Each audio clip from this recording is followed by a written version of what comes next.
Hi, I'm Jimmy Geurts, Managing Editor of the USF Oracle, and I'm talking here with Herman Cain before his speech tonight.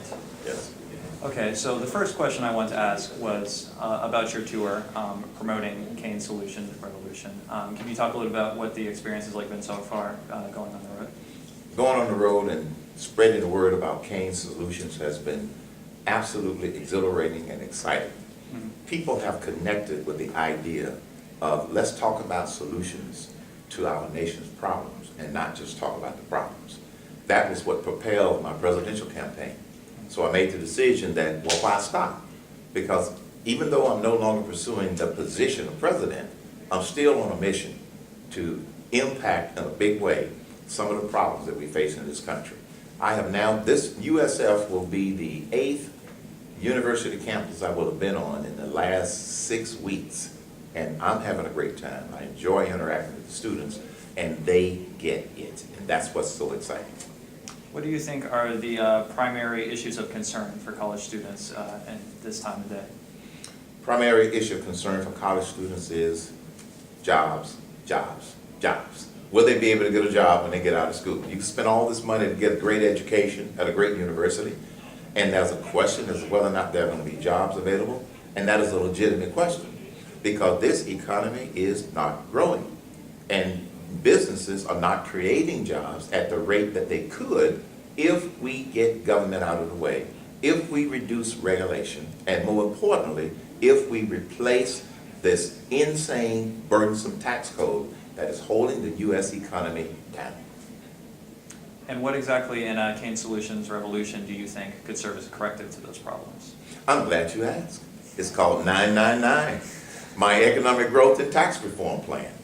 At 999 basically replaces the tax code with a 9% flat tax on corporate income, net income that is, 9% personal income tax, and a 9% national sales tax. The reason we are able to get the rate that low is because we've expanded the base. As long as we are just taxing income, that's why we have the top corporate rate of over 35%.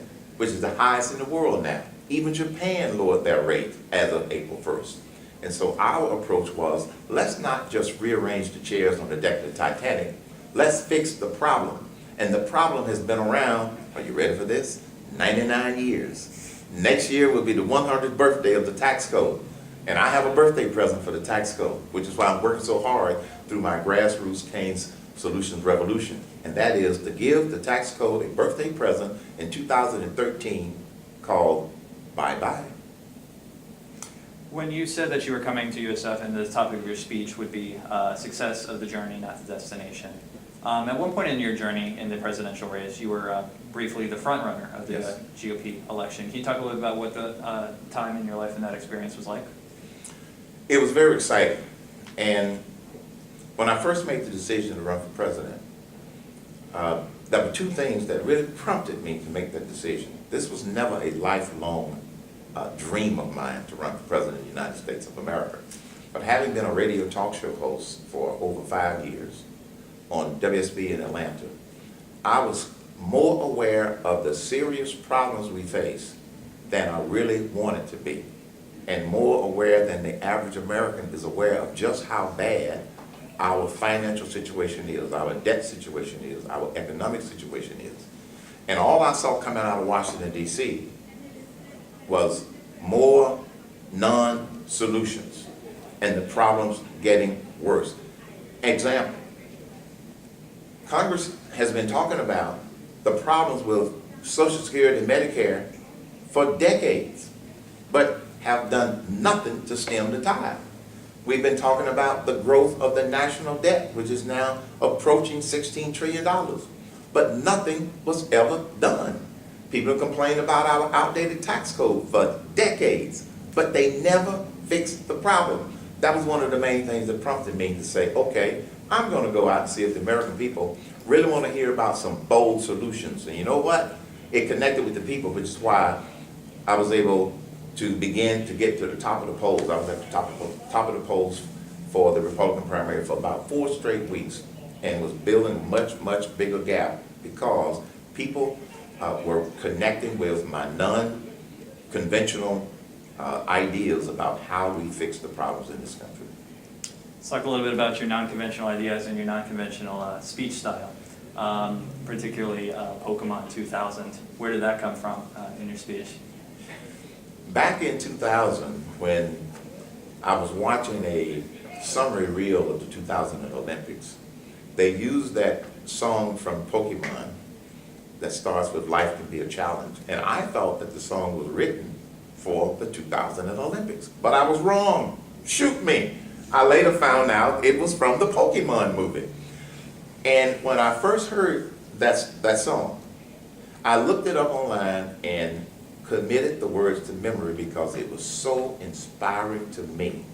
And I wanted to be able to inspire it with others, especially since I do have, one of my speeches is "Success is a journey, not a destination."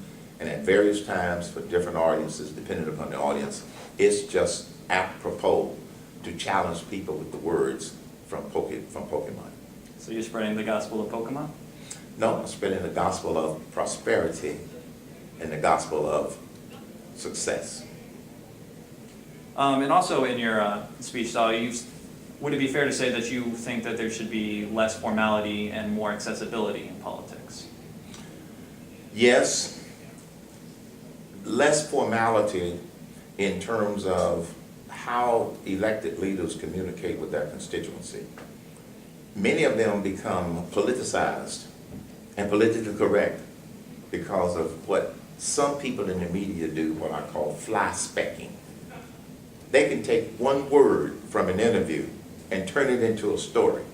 So you find many people who are doing interviews being very guarded and cautious about how they answer questions. One of the reasons that I believe that my campaign took off is because I didn't care. I wasn't worried about political correctness. I was worried about correctness. And because of that, some writers would ding me because of something that I had said, or if I said something in jest, but I wasn't going to change who I am. And so if you mean by less informal, people being themselves, that I totally agree with. Okay, and beyond touring here with Cain Solution Revolution, what do you see in your future that you'll be doing? Well, in addition to continuing to speak on campuses as well as at conferences and conventions, because I still do a lot of that, I'm currently doing some substitute radio hosting out of Atlanta. I'll probably continue to do some radio. I'll continue to do some TV appearances, talking about the issues and talking about some of the solutions that I feel very passionate about. I've even been approached to do a TV show, you know. I didn't go looking for it, it came looking for me. So we are still developing those ideas, some of them. And so I'm still going to be a major voice out there promoting how we deal with America's problems. That's what I plan to do over the foreseeable future. Well, thanks for talking to me. It's a pleasure. Thank you.